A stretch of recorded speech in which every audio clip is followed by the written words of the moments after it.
जय शरद राधेश्याम। पुत्राद्वाश्च प्राणश्च मुखादग्निर्जायत। बोली कृष्ण कन्हैया लाल की जय हो।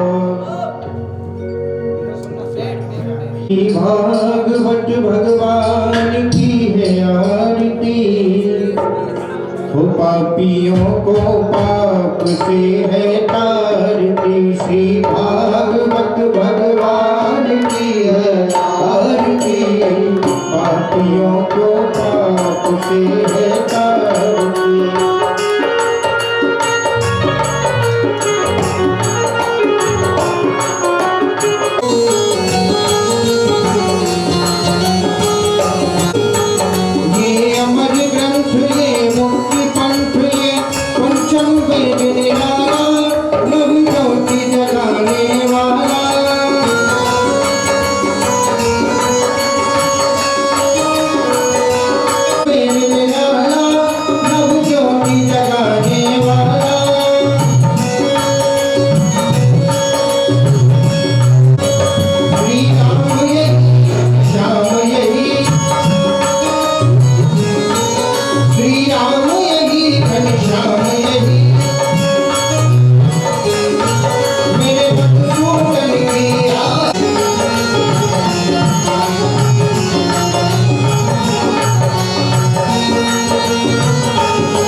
राधा कृष्ण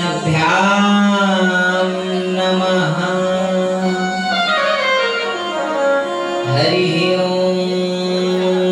स्वस्ति श्री मातृपितृचरणकमलेभ्यो नमः। हरिः ॐ स्वस्ति श्री गुरुचरणकमलेभ्यो शरण्यं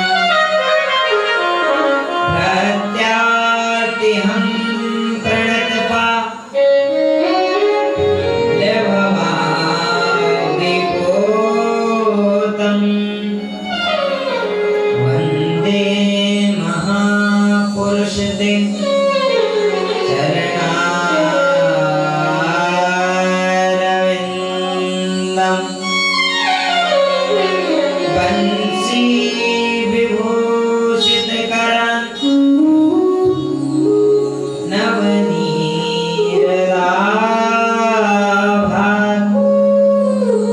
पीताम्बराधरुणबिम्बफलाधरोष्ठात्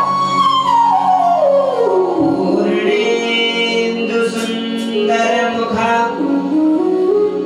दरविन्दनेत्रात् कृष्णात् परं किमपि तत् त्वमहं न जाने। नारायणं नमस्कृत्य नरं चैव नरोत्तमं देवीं सरस्वतीं व्यासं ततो जयमुदीरये।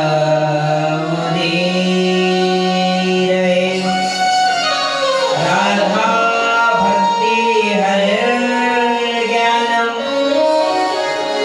ताभ्यां या च समन्विता तां श्रीभागवतीं गाथां वन्दे युगलरूपिणीं।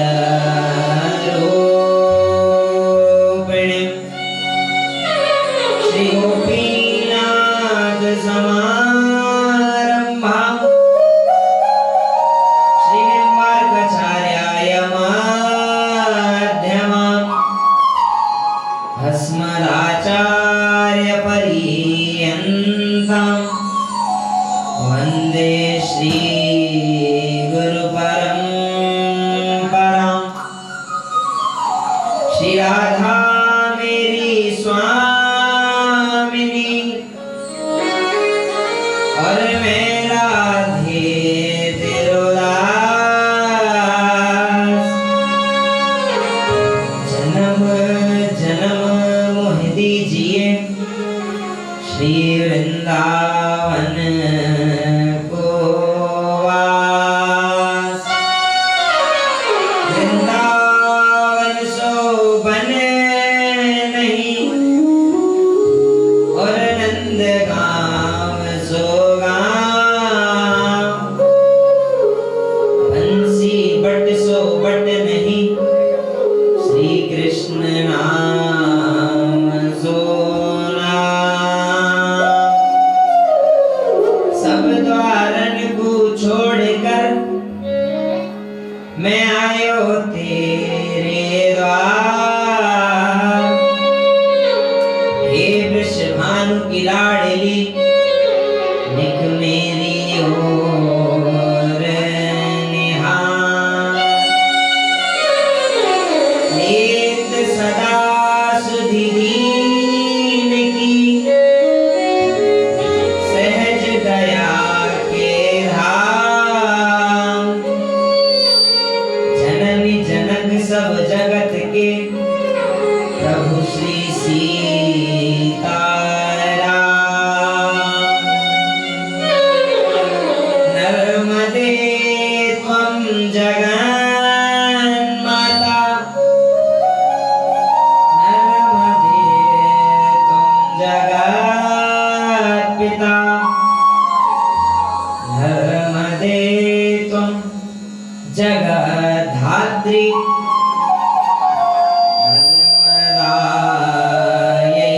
नमो नमः।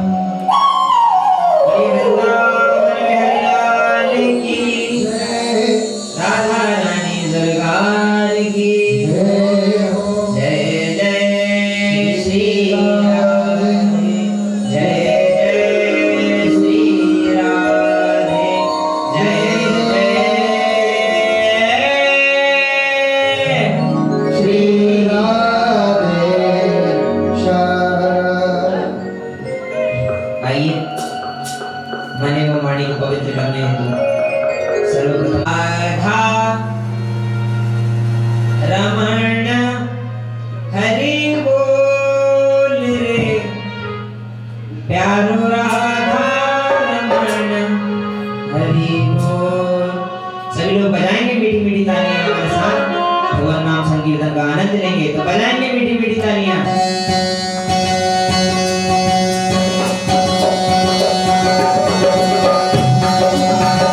जय जय राधा रमण हरि बोल रे प्यारो राधा रमण हरि बोल। जय जय राधा रमण हरि बोल रे, जय राधा रमण हरि बोल। जय जय राधा रमण हरि बोल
बाल कृष्ण लाल की वांग्मयी प्रतिमूर्ति शब्दमयी एवं साक्षात प्रतिमूर्ति श्रीमद् भागवत एवं श्री बाके बिहारी लाल जी के चरणों में मेरा बारंबार प्रणाम।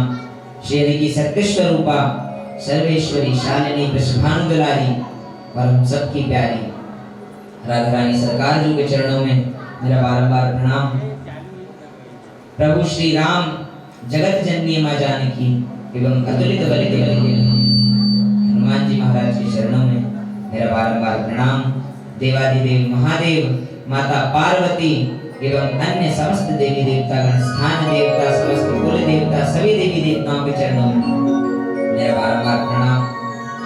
व्यासपीठ के समक्ष विराजमान विद्वतजन, कथा में रस फूलने वाली हमारी संगीत मंडली एवं कथा श्रवण करने आए दूर सुदूर के क्षेत्रों से वह हमारे अपने ग्राम ग्लानी से पधारे हुए समस्त श्रद्धालुजन, समस्त भक्तिमती माताएं, सभी के हृदय में मेरे प्रभु श्री राम प्रभु श्री कृष्ण की झांकी को देखते हुए बाबा तुलसीदास की एक पंक्ति के साथ सिया राम माया सब जग जानी, सिया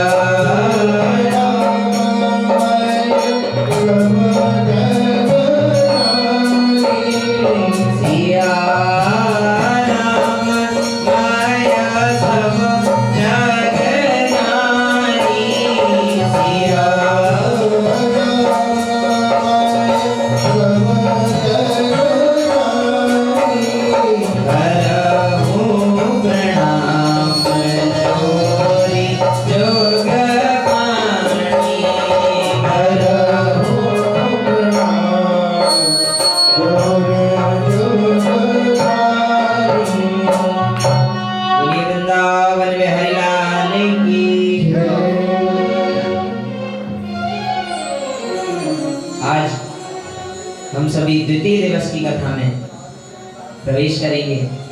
कल हमने प्रथम दिवस की कथा सुनी जिसके अंतर्गत हमने सबसे पहले भागवत जी का महात्म्य सुना, भगवान का कैसा स्वरूप है, भक्ति महारानी की कथा सुनी, तत्पश्चात आत्मदेव नामक ब्राह्मण की हमने कथा सुनी। आज हम द्वितीय दिवस की कथा में प्रवेश करेंगे, परंतु कल हमने सभी के मन में एक प्रश्न छोड़ दिया था, क्या कि कथा सुनने के क्या नियम हैं, श्रोता कैसा होना चाहिए। क्योंकि जब गोकर्ण जी ने कथा करी अपने भाई धुंधकारी के उद्धार के लिए, तो उस समय क्या हुआ कि जब 7 दिन हुए, कथा तो पूरे ग्राम ने सुनी थी, परंतु भगवान का जो विमान आया वह केवल धुंधकारी को लेके गया। हमारा सब सोचने लगे कि कथा तो हमने भी सुनी, भगवान हमें लेने क्यों नहीं आया। तब धुंधकारी तो चला गया। गोकर्ण जी ने बताया, बोले भैया कथा सुनने के 3 नियम होते, 3 प्रकार के श्रोता होते हैं। जो नियम से सुनता उसको तो भगवान लेने आ जाते। अब हम भी कब से कथा सुन रहे सालों से, पर भगवान अभी तक आए क्या? नहीं आए। क्यों? क्योंकि श्रोता 3 प्रकार के होते। कैसे? एक होता श्रोता, एक होता सरोता और एक होता सोता। कितने प्रकार के? 3। अब श्रोता तो वो होता है कि जो बढ़िया नियम पूर्वक आ रहा है, भैया घर से भोजन करके फलाहार इत्यादि नियम से आ रहे हैं, कथा सुन रहे हैं, ध्यान पूर्वक स्वयं भी कथा सुन रहे हैं, उसे सुन रहे हैं, उसका मनन कर रहे, चिंतन कर रहे, जाके 2 लोगों को और बता रहे कि आज हमने कथा में ये सुना, वो श्रोता होता। दूसरा होता सोता। अब सोता कौन होते? जो कथा सुनने नहीं आते, इनको बढ़िया जगह मिल जाए ऐसी कि टिक के बैठ जाए थोड़े आराम से, और धीरे धीरे पंडित जी ने कथा चालू करी और धीरे धीरे आंख बंद करके और उनकी अलग कथा चालू हो गई। ये होते सोता। और तीसरे प्रकार के होते सरोता। सरोता कैसे? ये घर से सोच के आते क्या कि अपन तो कथा सुनेंगे नहीं और बगल वाले को भी नहीं सुनने देंगे। किस प्रकार कि जैसे कथा चल रही, सब ध्यान पूर्वक कथा सुन रहे, वो शांति से बैठे, जो भैया खेत में पानी होगा वो नहीं, तो भैया जो काम होगा वो काम होगा। तो ये होते सरोता। तो 3 प्रकार के श्रोता होते, जो नियम पूर्वक कथा सुनता है, जो श्रोता होता है भगवान उस पर कृपा करते हैं, भगवान का विमान उन्हें लेने आ जाता है। और जो सोता और सरोता होते, भगवान का विमान उन्हें लेने नहीं आता। तो महाराज जब गोकर्ण जी ने ये नियम बताए, उसके बाद समस्त ग्रामवासियों ने फिर से कथा करवाई और दूसरी बार कथा सुनी तो भगवान का विमान सभी ग्रामवासियों को लेने आया और सभी ग्रामवासियों को अपने साथ लेकर अपने गोलोक धाम ले गया। बोलिए कृष्ण कन्हैया लाल की जय। अब हम द्वितीय दिवस की कथा में प्रवेश करेंगे। महाराज कल तो हमने भागवत जी की आपको महिमा बताई, भागवत जी की क्या महिमा है, इस कथा को सुनने से क्या होता क्या नहीं होता, ये भागवत जी की महिमा थी। अब हम आज से भागवत के प्रथम स्कंद में प्रवेश करेंगे। अब जब किसी भी शुभ कार्य की शुरुआत होती तो सबसे पहले क्या किया जाता? मंगलाचरण। मंगलाचरण करते ना, हम आगे मंत्र बोलते हैं, आग बंद करके सब अपनी बातों में लग जाते हैं, उसको बोलते हैं मंगलाचरण। तो सबसे पहले वेद व्यास जी ने मंगलाचरण किया कथा की शुरुआत करते समय। तो आइए हम सब भी हाथ जोड़कर ध्यान लगाकर सर्वप्रथम 2 श्लोक का मंगलाचरण है, मंगलाचरण करेंगे, उसके बाद कथा में प्रवेश करेंगे। जन्माद्यस्य यतोऽन्वयादितरतस् चार्थेष्वभिज्ञस्वराट् तेने ब्रह्महृदाय आदिकवये मुह्यन्ति सूरया तेजो वारिमृदां यथा विनिमयो यत्र त्रिसर्गो मृषा धाम्ना स्वेन सदा निरस्तकुहकं सत्यं परं धीमहि। वेद व्यास जी ने पहले श्लोक में भगवान का वर्णन किया किस प्रकार? जन्माद्यस्य यतोऽन्वयादितरतस्, जो ईश्वर है उसका क्या स्वरूप है? वह अजन्मा है, उसका कोई रूप रंग आकार शरीर नहीं, वह अजन्मा है, ना वह कभी जन्म लेता ना वह कभी मरता, ईश्वर अजन्मा है। और फिर क्या कहते हैं? चार तेज विघ्नेश्वराट तेने ब्रह्म हृदय आदि कवये, वो ज्ञानियों के भी ज्ञानी है। इस संसार में सबसे ज्यादा ज्ञानी किसी को माना जाता तो वो है ब्रह्मा जी। तो वेद व्यास जी कह रहे हैं कि ईश्वर वो है जिसने ब्रह्मा को भी ज्ञान दिया, जिसने सूर्य में भी प्रकाश भरा। इस प्रकार भगवान का वर्णन किया। दूसरे श्लोक में धर्म बताया कि मनुष्य का धर्म क्या है, परम धर्म क्या है। तो परम धर्म में बताया गया कि निस्वार्थ प्रेमी सर्वोत्तम धर्म। निस्वार्थ प्रेम अर्थात किसी व्यक्ति से बिना कुछ की कामना किए उसकी सेवा करना, उसके लिए करना, सत्कार करना ही सर्वोत्तम धर्म है। और तीसरे श्लोक में भागवत जी का स्वरूप बताया। महाराज कल हम कथा श्रवण कर रहे थे क्या कि सूत जी कथा सुना रहे 16 वर्ष के, और सोनकादि 88,000 ऋषि कथा सुन रहे। अब ये जो सोनकादि 88,000 ऋषि थे उनके मन में कुछ प्रश्न थे। उन्होंने आज सूत जी से प्रश्न पूछे। तो उन्होंने प्रश्न पूछा, सबसे पहला प्रश्न कि मनुष्य के लिए परम धर्म क्या है, सर्वोत्तम धर्म यदि कुछ है तो वह क्या है। प्रश्न पूछा कि महाराज कलयुग में तो इतने सारे भगवान, इतने सारे देवी देवता, हम किसे पूजें, किसकी पूजा करें, कौन सर्वश्रेष्ठ है। और तीसरा प्रश्न पूछा कि भगवान के कितने अवतार हुए, क्यों हुए, और भगवान कब अवतार लेते हैं। और चौथा प्रश्न पूछा, बोले महाराज आपने कहा कि भगवान अजन्मा है, भगवान का जन्म नहीं होता, तो देवकी नंदन श्याम कैसे हुए, और यशोदा नंदन राम कैसे हुए, यशोदा नंदन श्याम कैसे हुए। महाराज इस प्रकार के 6 प्रश्न उन्होंने पूछे। अब जैसे ही प्रश्न पूछे तो आज सूत जी उत्तर देने से पहले सर्वोत्तम सूत जी ने अपने गुरु का ध्यान किया। अब सूत जी ने अपने गुरु का जैसे ही ध्यान किया तो सोनकादि 88,000 ऋषियों ने सुना, बोले ये सुखदेव कौन है। तो उन्होंने कहा महाराज ये जो 6 प्रश्न हैं इनके उत्तर तो आप बाद में बताइएगा, आप सबसे पहले ये बताओ कि ये सुखदेव कौन, आपके गुरु कौन है। सूत जी ने बताया ये सुखदेव जी हमारे गुरु हैं। बोले हम सबसे पहले इनके बारे में जानना चाहते हैं, क्योंकि जब आप इतने श्रेष्ठ हैं, आप हमें कथा सुना रहे, आप इतने बड़े कथा वक्ता, तो जो आपके गुरु हैं वे कितने श्रेष्ठ होंगे, तो हम आपके गुरु के बारे में जानना चाहते हैं। तो हमारा सूत जी आज बता रहे, बोले ये बात उस समय की है जब भगवान कृष्ण के गोलोक धाम में एक तोता रहता था। उस तोते का नाम था काल्विक।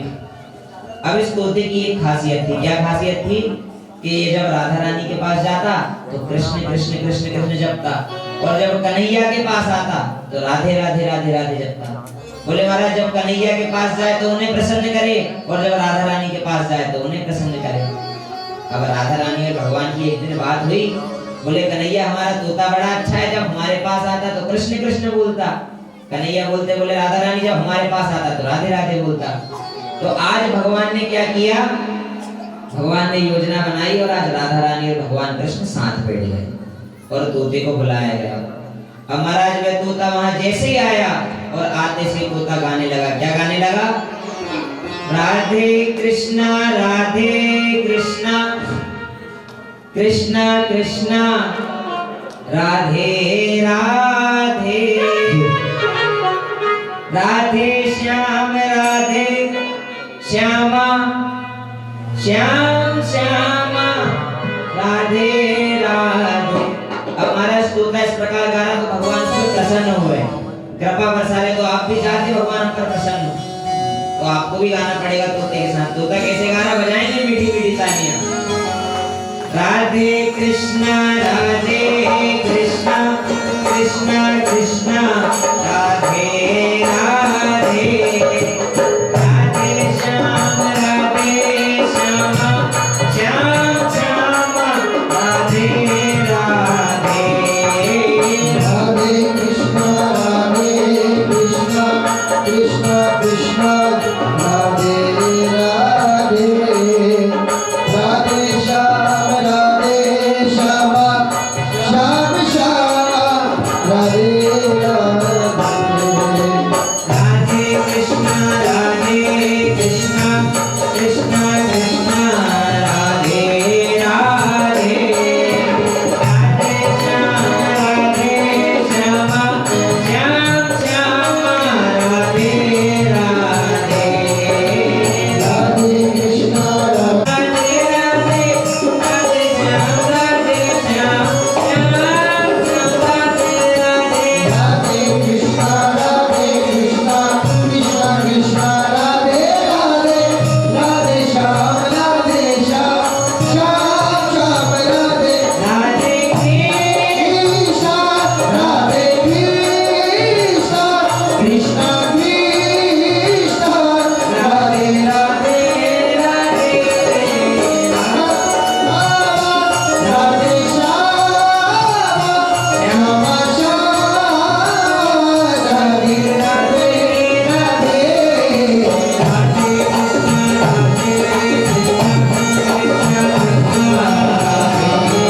राधे। राधे श्याम राधे श्यामा श्याम श्यामा राधे राधे।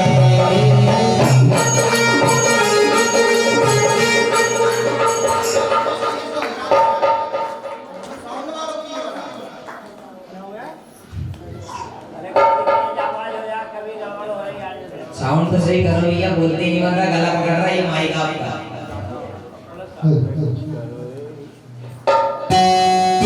अंडा लेकर चली गई। अब महाराज पता नहीं क्या हुआ कि भगवान भोलेनाथ कुछ कार्य से बाहर गए थे कैलाश पर्वत से और माता पार्वती अकेले थी। इको कम कर दो भैया। माता पार्वती अकेले थी। अब महाराज माता पार्वती अकेले थी, तभी नारद जी आ गए। नारद जी आज माता पार्वती के पास आए और माता से बोल दिया, बोले माता बाबा भोलेनाथ कहाँ हैं? मैया बोलती नारद जी कुछ कार्य से गए हैं, अभी कुछ समय में आते होंगे, जैसे ही आएंगे तो मैं बता दूंगी, आप बताइए किस कार्य से आए हैं। नारद जी कहते कि नहीं मैया हमें बाबा से थोड़ा पर्सनल काम था, ऐसा काम था आपको नहीं बता सकते। माता पार्वती कहती बोले नारद जी ऐसी कोई बात है ही नहीं जो भगवान को पता हो और मुझे नहीं पता, भगवान मुझे हर बात बताते। परंतु नारद जी कहते नहीं मैया ऐसा नहीं है, ये घोर कलयुग चल रहा है, सुर नर मुनि सबकी है रीति, स्वार्थ लागी करें सब प्रीति। यदि आपको किसी से प्रेम है तो वो भी इसलिए है कि उसे लग रहा है कि हमें इससे कुछ फायदा है, वरना कोई किसी से प्रेम नहीं करता। ये कलयुग चल रहा। आप कह रहे बाबा भोलेनाथ आपको सब बताते हैं।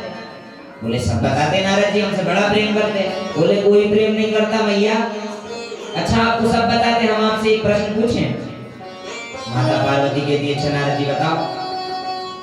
नारद जी कहते कि भगवान भोलेनाथ के गले में जो मुंडों की माला है, एक मुंडों की माला पहनते ना बाबा गले में, तो ये जो मुंडों की माला ये किसके मुंड है? माता पार्वती सोच में पड़ गई। बोले नारद जी ये तो हमें नहीं पता। अच्छा चलो ठीक है, एक बात गलती से भूल गए होंगे, बताना छोड़ो।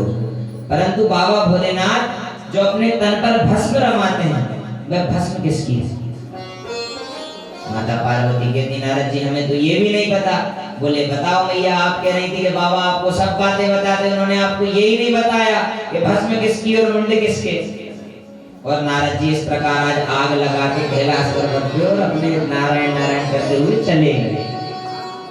अब महाराज जैसे ही कुछ समय हुआ तो बाबा भोलेनाथ कैलाश पर वापस आए। वापस आए तो आज देखा माता पार्वती क्रोध में और कोप भवन में बैठी है। राजा महाराजाओं के यहाँ एक कोप भवन होता था, जैसे भैया किसी गुस्सा आ रहे कोप भवन में जाके बैठ जाओ, ताकि जो सामने वाला है वो पहले ही समझ जाए कि भैया सामने वाला हमसे कोपित है। अब माता पार्वती कोप भवन में बैठी।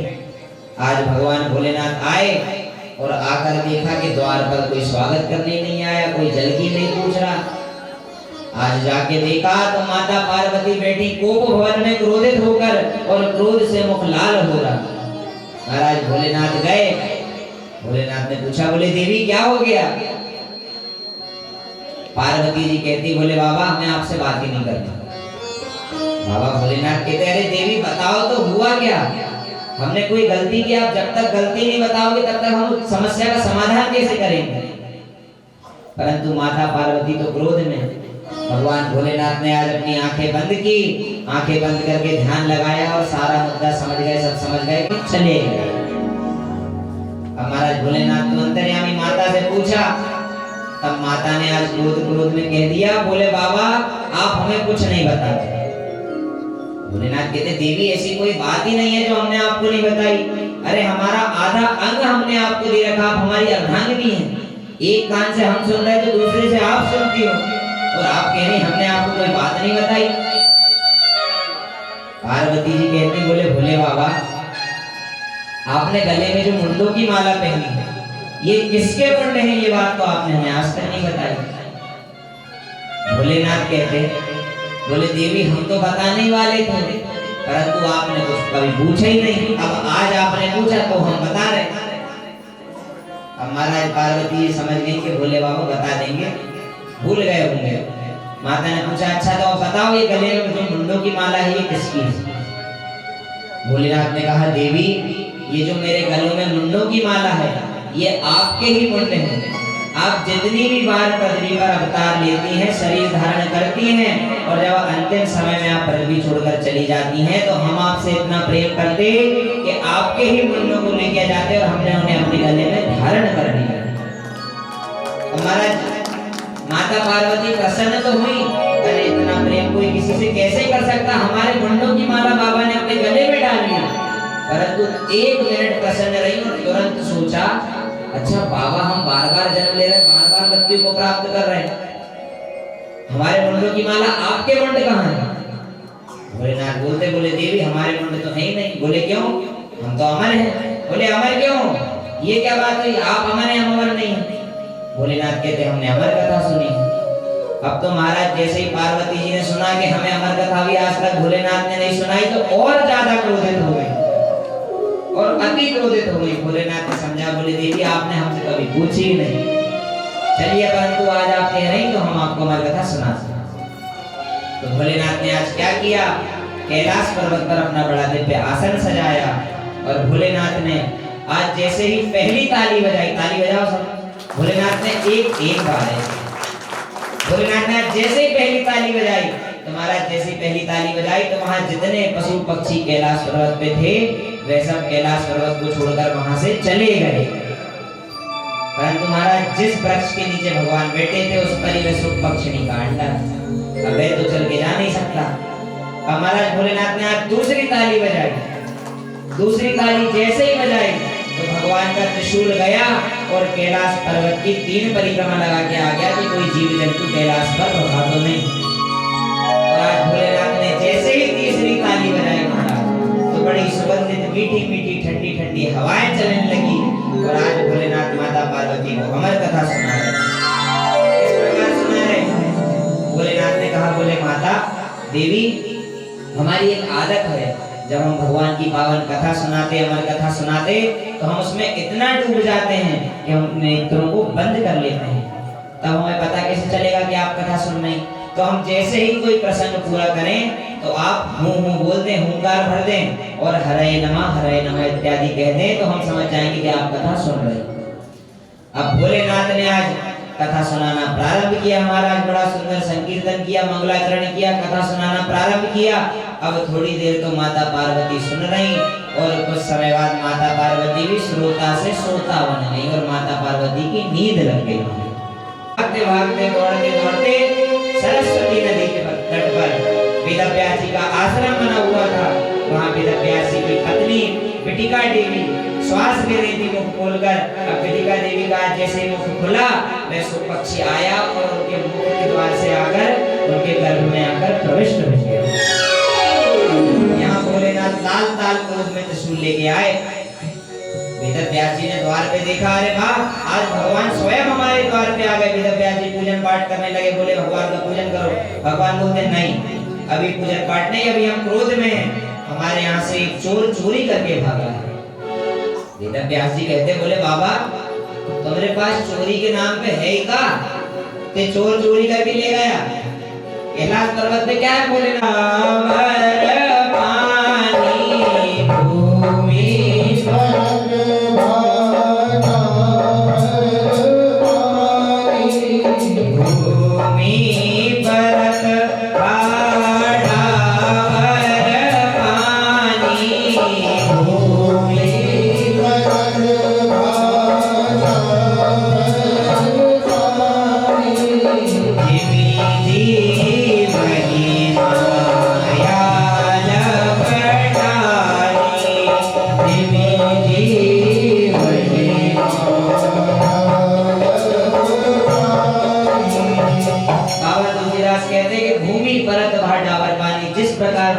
स्वच्छ जल जैसे पृथ्वी पर आकर मलिन हो जाता, उस प्रकार ही व्यक्ति जैसे ही जन्म लेता है संसार में कर्म लेता, कदम रखता है, मोह माया में फंस जाता है। अब महाराज सुखदेव जी निकलने को तैयार नहीं, आने को तैयार नहीं। वेदव्यास जी ने कहा, पुत्र यदि तुम इस संसार में नहीं आओगे, तुमने मना कर दिया, चलो ठीक है मत आओ, पर इस पीड़ा को तुम्हारी माँ नहीं सह पाएगी। कोई तो ऐसा कुछ बताओ कि तुम अपने माता के गर्भ से बाहर आ जाओ। सुखदेव जी ने कहा, अच्छा एक शर्त है बताइए। बोले क्या शर्त है? बोले यदि आप एक कार्य कर दो, स्वयं मायापति विष्णु को मेरे सामने ले आओ और वो आकर मुझसे बोल दे, क्या बोल दे कि मेरी माया तुम पे कोई असर नहीं करेगी, मैं बाहर आ जाऊंगा। अब महाराज वेदव्यास जी मना रहे, बोले पुत्र आ जाओ, वरना तुम्हारी माता पीड़ा से नहीं शांत हो जाएगी। परंतु सुखदेव जी कह रहे मैं नहीं आऊंगा। और किस प्रकार कह रहे? सुखदेव जी कह रहे माता से, अपने पिता से, ओ मैं तो बाहर नहीं तात आऊंगा। सुखदेव जी कह रहे अपने पिता से, मैं तो बाहर नहीं तात आऊंगा, गर्भ में रह के हरि गुण गाऊंगा।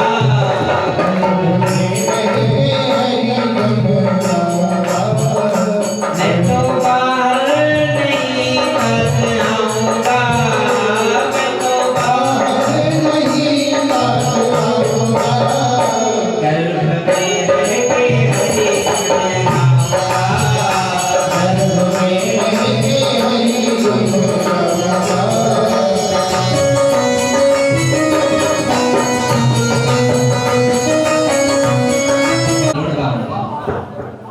वेदव्यास जी समझ गए, बोले ये तो आने को तैयार नहीं, अब एक ही उपाय है कि भगवान विष्णु यहाँ स्वयं प्रकट हों और तभी ये आज आने। वेदव्यास जी ने आज हाथ जोड़े, आंख बंद की और भगवान की बड़ी सुंदर स्तुति करने लगे। आज महाराज वेदव्यास जी ने जैसे ही भगवान श्री हरि की विष्णु कही, तब भगवान विष्णु साक्षात चतुर्भुज रूप में आज वेदव्यास जी के आश्रम में प्रकट हो गए। बोलिए कृष्ण कन्हैया लाल की जय। हमारा जैसे ही आज भगवान विष्णु आए और भगवान ने आकर कहा, बोले पुत्र तुम अपने माता के गर्भ से आ जाओ, मेरी माया का तुम पर कोई प्रभाव नहीं। सुखदेव जी कहते मैं नहीं मानूं ऐसे आपकी बात, आप मुझे वचन दो, क्योंकि मैंने आपकी पूरी कथाएं सुनी है कि किस प्रकार आप क्या करते, कई बार आप छलावा भी कर देते, आप बड़े छलिया हो, मैं आपकी बात पर विश्वास नहीं करता कि मैं आऊंगा और माया असर नहीं करेगी, पहले मुझे वचन दो। अब भगवान समझ गया, बोले भैया ये ऐसे आने वाला नहीं। भगवान ने आज सुखदेव जी को वचन दिया कि जाओ पुत्र मैं तुम्हें वचन देता हूँ, तुम इस संसार में प्रकट हो, जन्म लो, मेरी माया तुम पर किसी भी प्रकार से कुछ भी असर नहीं करेगी। और आज जैसे ही भगवान ने इस प्रकार का वचन सुखदेव जी को दिया और आज हमारे भगवान सुखदेव का प्रागट्य हो गया। बोलिए सुखदेव मुनि महाराज की जय हो। और महाराज सुखदेव जी का जैसे ही जन्म हुआ, माया का तो कोई असर नहीं। अब जिस पर माया का असर नहीं उसकी कौन माता और कौन पिता। सुखदेव जी का जैसे ही जन्म हुआ, जैसे ही प्रागट्य हुआ, वे तपस्या करने वन की ओर चले गए अपने माता पिता को। इस प्रकार यहाँ सूत जी ने सोनकादि ऋषियों को अपने गुरुदेव की कहानी बता दी। बोले उनके गुरुदेव कौन थे? सुखदेव जी। अब इन ऋषियों ने जो 6 प्रश्न किए थे उनका उत्तर सूत जी दे रहे। पहला प्रश्न ये था कि मनुष्य के लिए परम धर्म क्या है? परम धर्म क्या है? तब सूत जी बता रहे, बोले मनुष्य के लिए परम धर्म है सर्वोत्तम। सर्वोत्तम अगर परम धर्म कुछ है तो निष्काम प्रेम ही सर्वोत्तम धर्म है। किसी भी व्यक्ति से आप किसी भी संबंध में जुड़े हो, चाहे आप भगवान से जुड़े हो, चाहे अपने माता पिता से जुड़े हो, चाहे अपनी पत्नी, चाहे अपने पति से, किसी भी व्यक्ति से आप किसी भी प्रकार से जुड़े हो तो उससे कुछ भी आशा नहीं रखना। हम उसके लिए कुछ भी कर दें परंतु उससे हमें 1 रुपए भी ना मिले तो किसी भी प्रकार की आशा नहीं रखना। यही सर्वोत्तम धर्म है। दूसरा प्रश्न सोनकादि ऋषियों ने पूछा, बोले महाराज इतने सारे भगवान हैं, हनुमान जी हैं, देवी जी हैं, शंकर जी हैं, किसको पूजें, किस भगवान को माने? तब सूत जी ने बताया, बोले पहली बात तो ये कि भगवान अनेक है ही नहीं, वही राम है, वही कृष्ण है, वही शिव है, वही हनुमान, सब एक हैं। परंतु यदि पूजना चाहते हो तो आप केवल अपना एक इष्ट बना लो।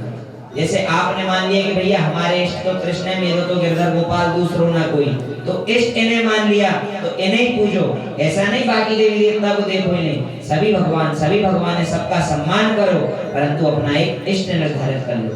क्योंकि आज समय ऐसा चल रहा महाराज की टीवी का युग है। ये तो टीवी में आके कोई पंडित जी ने बता दिया हनुमान जी फायदा दे रहे हैं तो जनता पूरी हनुमान जी की भक्त हो जाएगी। कोई पंडित जी चलने लगे, उन्होंने बता दिया शंकर जी फायदा दे रहे हैं तो पूरी जनता शंकर जी की भक्त हो जाएगी।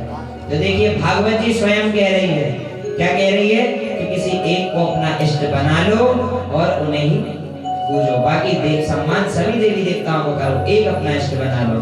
तीसरा प्रश्न पूछा, भगवान के कितने अवतार हैं? सूत जी ने बताया भगवान के 24 अवतार हैं।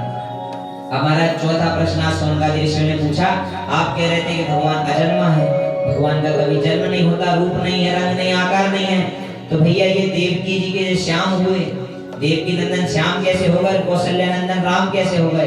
तब सूत जी ने बताया, जब जब हुए धर्म की हानि, जब जब धर्म की हानि होती है, इस संसार से धर्म हटने लगता है, अधर्म बढ़ने लगता है, तब वही हमारे प्रभु जो अजन्मा है, जिनका कोई रूप रंग आकार नहीं है, वही मनुष्य जैसा रूप बनाकर धर्म की पुनः स्थापना करने पृथ्वी लोक पर प्रकट होते हैं। आज 5वां प्रश्न पूछा महाराज, बोले अच्छा ठीक है समझ गए, परंतु अब ये जो भागवत होती, कथा होती, कथा में वक्ता भी कई प्रकार के होते हैं, एक वक्ता तो है नहीं, कथा वक्ता कई हैं, तो हम कैसे मान ले कि कौन वक्ता श्रेष्ठ है? श्रेष्ठ वक्ता किसे माने? कथा वक्ता तो कई हैं।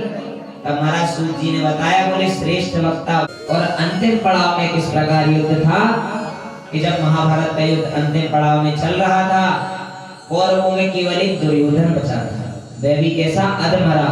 भीम ने आकर उसकी जंघाओं पर गदे से इस प्रकार वार किया कि ना वह मर पाना ना जी पाना। और दुर्योधन को एक श्राप था, अब इसे आप श्राप कह लो या वरदान कह लो, दुर्योधन को यह श्राप या वरदान था कि जब वह खुश होगा, बहुत खुश हो रहा और अचानक से दुखी हो जाए, या बहुत दुख है और अचानक से खुश हो जाए, जब ऐसी स्थिति आएगी तभी दुर्योधन अपने शरीर से प्राण त्याग पाएगा। अब महाराज दुर्योधन को अधमरा करके भीमसेन छोड़ गए और दुर्योधन यहाँ मृत्यु के लिए करा रहा कि मृत्यु तो आ ही नहीं रही, क्योंकि दुखी तुम्हारा सुख तो आ ही नहीं रहा। तभी क्या हुआ महाराज, जब भी कोई व्यक्ति कष्ट में होता, एक ऐसा रिश्ता है इस संसार में, एक रिश्ता ऐसा है अपने माता पिता परिवार रिश्तेदारों के अलावा, एक ऐसा रिश्ता है जो निस्वार्थ रूप से यदि आपसे कोई जुड़ा है तो वह होता मित्र। मित्र एक ऐसा रिश्ता होता है कि वह निस्वार्थ रूप से आपसे जुड़े रहते हैं। और अगर आपकी मित्रता घनिष्ठ है, यदि आपका कोई सच्चा मित्र है, आपको ये पहचानना है तो उसकी पहचान ये है कि सुख में वो भले आपके पास नहीं आए, जब तक आपके पास खूब पैसा वो भले ही नहीं आए, लेकिन जिस दिन आपके यहाँ गरीबी आ गई, जिस दिन आपके ऊपर कष्ट आ गया और उस दिन जो व्यक्ति आपके पास आके खड़ा हो गया वही आपका सच्चा मित्र है।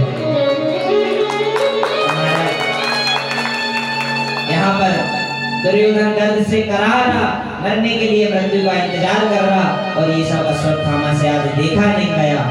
अश्वत्थामा आज अपने मित्र के पास आज आया और अपने मित्र से आकर कहा, बोले मित्र, मैं तुम्हें इस प्रकार कष्ट में नहीं देख सकता, तो मुझे कोई एक ऐसा उपाय बताओ जो मैं कर दूं तो तुम प्रसन्न हो जाओ। महाराज दुर्योधन ने कहा, बोले मित्र, तुम ही मेरे एक सच्चे मित्र हो, बाकी मेरा कोई सच्चा मित्र नहीं। तुम एक बात बताओ, देखो हम 100 भाई थे,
बोले इतना तो करना स्वामी, जब प्राण तन से निकले और गोविंद नाम लेकर इस तन से प्राण निकले। बोले हे कन्हैया, जब भी मेरे प्राण निकले तुम्हारा नाम लेकर निकले। और इस प्रकार भीष्म पितामह क्या कर रहे थे? भीष्म पितामह को इच्छा मृत्यु का वरदान था। इच्छा मृत्यु अर्थात जब तक उनकी इच्छा नहीं हो तब तक उनको मृत्यु नहीं आएगी। भीष्म पितामह इतने समय क्यों रुके? क्योंकि वे उत्तरायण आने वाला था। और ऐसा कहा जाता है कि 2 अयन होते, आपने सुना होगा, उत्तरायण और दक्षिणायन। ये 6-6 महीने के होते, आपको नहीं पता, पंडित जी पता रहता, पंडित जी हम ही हैं, आपने पूछा ही नहीं। 2 प्रकार के अयन होते हैं, एक होता उत्तरायण और एक होता दक्षिणायन। तो ऐसा कहा जाता है कि जब उत्तरायण होता तो भगवान के दरवाजे खुले रहते हैं। समझ लो कि उस समय जो व्यक्ति जाता है वह सीधे भगवान के घर जाता है। और दक्षिणायन में भगवान के यहाँ रात होती, जब दक्षिणायन देता तो भगवान के दरवाजे बंद रहते। तो भीष्म पितामह इतने समय से उत्तरायण आने का इंतजार कर रहे थे। और जैसे ही आज उत्तरायण आया, महाराज भगवान को देखते हुए, भगवान कृष्ण को निहारते हुए और गोविंद नाम अपने मुख से निकालते हुए आज भीष्म पितामह ने अपने प्राण त्याग दिए। बोलिए कृष्ण कन्हैया लाल की जय। अब महाराज यहाँ जो उत्तरा का गर्भ था जिसकी रक्षा भगवान कृष्ण ने करी थी, उनकी गर्भ में जो पांडवों का आखिरी वंशज था, अर्जुन के पुत्र अभिमन्यु और अभिमन्यु का पुत्र परीक्षित। अभी नाम नहीं रखा, अभी तो गर्भ में। अब महाराज जब इनका जन्म हुआ तो इनका सबसे पहले नाम रखा गया विष्णुराता। विष्णुराता क्यों? विष्णुराता का अर्थ होता है, इनका संधि विच्छेद करें तो जिसकी रक्षा स्वयं भगवान विष्णु ने आकर करी हो। भगवान कृष्ण तो साक्षात विष्णु है, तो भगवान ने उनकी रक्षा करी, इसलिए उनका नाम हो गया विष्णु राता। पर महाराज इनका ही नाम आगे चल के परीक्षित रख दिया गया। अच्छा, परीक्षित क्यों रखा गया? क्योंकि जब इनका जन्म हुआ, जब इनमें थोड़ी समझदारी आई, तब इन्होंने देखा कि जब मैं गर्भ में था तो मैंने एक बड़ी ही सुंदर सांवली सलोनी झांकी के दर्शन किए थे। वह कौन था जो इतना सुंदर है कि अभी तक मुझे इतना सुंदर इस संसार में कोई दिख ही नहीं रहा महाराज। तो अब जैसे ही इनमें थोड़ी समझदारी आई, बड़े हुए, तो कोई भी व्यक्ति सामने से जा रहा, उसे रोक रोक के सबका चेहरा देखा कि ये तो वो नहीं है, मतलब सबको रोक रोक के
बोले सुखदेव जी, आपने जिस भगवान के बारे में बताया ठीक है, भगवान में मन लगाने लग जाए ठीक है, परंतु हमारा जो मन है ये काम काम में ज्यादा लगता है, राम राम में कम लगता है। अब आपको एक ऐसा उपाय तो बताओ कि उस उपाय को करने से हमारा मन राम में ज्यादा लगे, काम में कम लगे। तो महाराज परीक्षित को आज उपाय बता रहे सुखदेव जी, कह रहे जिता सनो जिता श्वासो जित संगो जितेंद्रिया। बोले महाराज परीक्षित, ये चार चीजें ऐसे इन्हें तुमने सिद्ध कर लिया तो ईश्वर प्राप्ति तुम्हें बड़ी आसानी से हो जाएगी। भगवान तो बड़े दयालु, कृपालु, बड़े दयालु हैं, भगवान तुम्हें बड़ी आसानी से प्राप्त हो जाएंगे, परंतु सबसे पहले ये चार बातें सिद्ध करो। चार क्या? पहली बात आसन, जितासन। जिसने आसन को जीत लिया, आसन को कैसे जीतते? हमने जीता आसन को, देखो 2 घंटे 2.5 घंटे होगा एक जैसे बैठे, ऐसा किया कि हमने एक, इसको बोलते आसन को जीतना। और दूसरा श्वासों को जीतना। श्वासों को कैसे जीतते? श्वासों के लिए अनुलोम विलोम जो योग होता है, सुबह आपने देखा होगा, ध्यान कर देखो, आंख से सांस खींची बंद की, उससे बोलते श्वास। सबसे पहले आसन को जीतो, फिर श्वासों को जीतो, और तीसरा जीतो संग को। संग कैसा? संगति।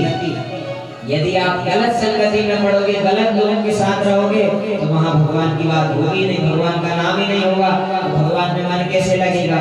और अच्छी संगति रहोगे, साधुओं की, संतों की संतों की संगति करोगे तो तुम्हारा ध्यान भगवान में लगेगा। इस प्रकार तीसरा स्थान है संग। और चौथा बताया इंद्रियां, अपनी इंद्रियों पे संयम। इंद्रियों पे संयमन कैसे? अब इंद्री कैसे चलती? इंद्री ऐसे प्रयोग करती जैसे हमें कुछ मिला।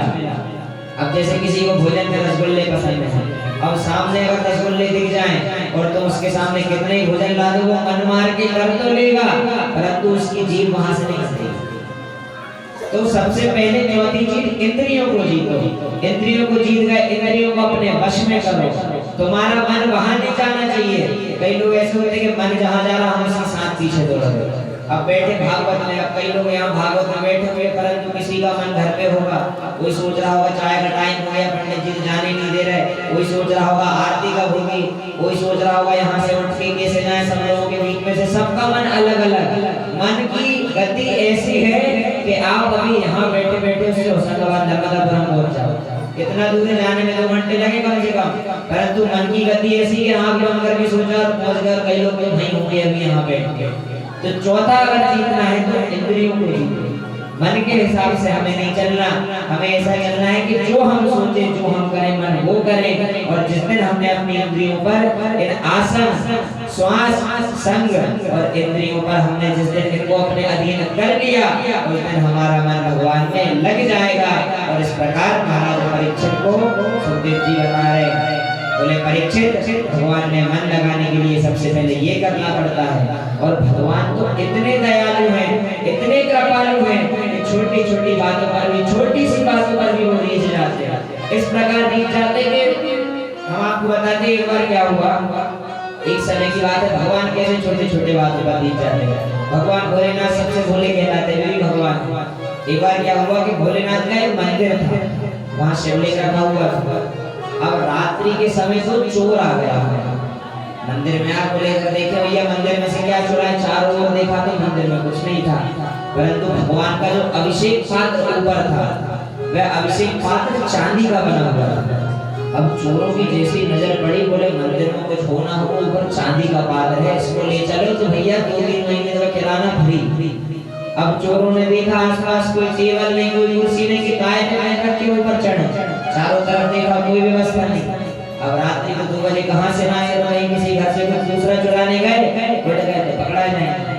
चोरों ने देखा कुछ नहीं है, तो वहां जो भगवान का शिवलिंग था, बड़ा विशाल शिवलिंग था, एक चोर ने सहारा दिया, दूसरे चोर ने शिवलिंग पे पैर रखा और पैर रख के ऊपर हाथ रखे और अभिषेक पात्र को उतार के नीचे उतर गया।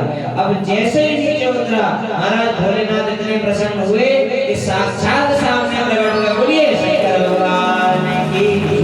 भगवान साक्षात प्रकट हुए।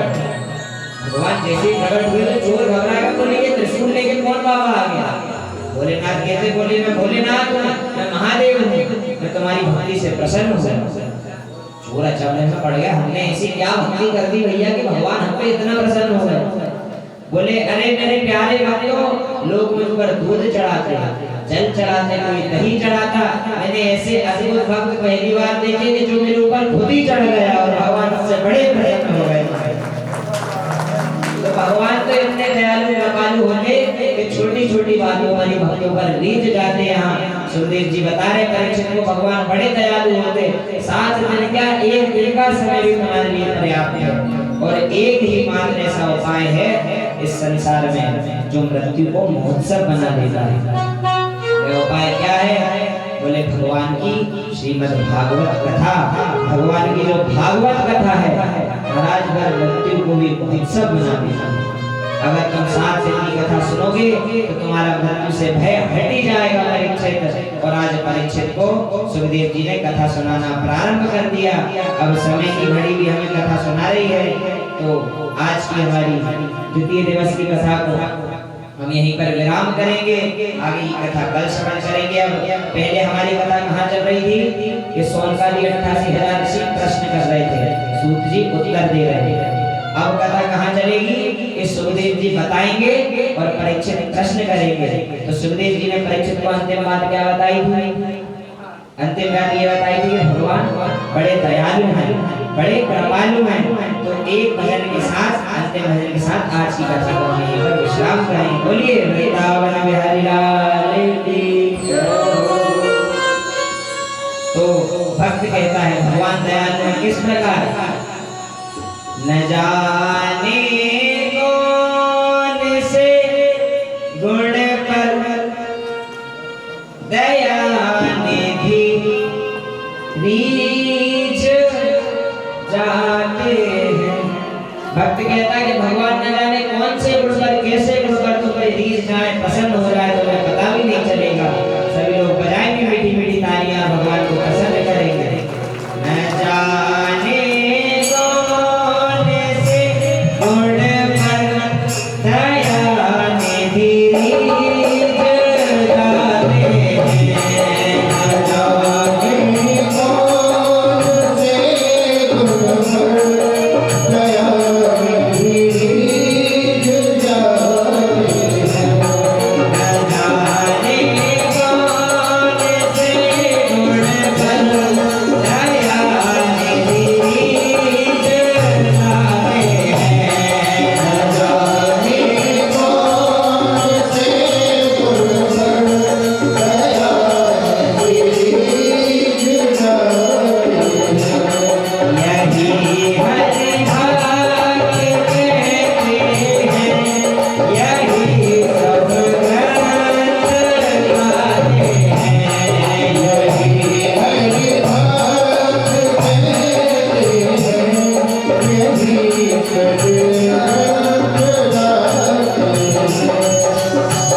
होता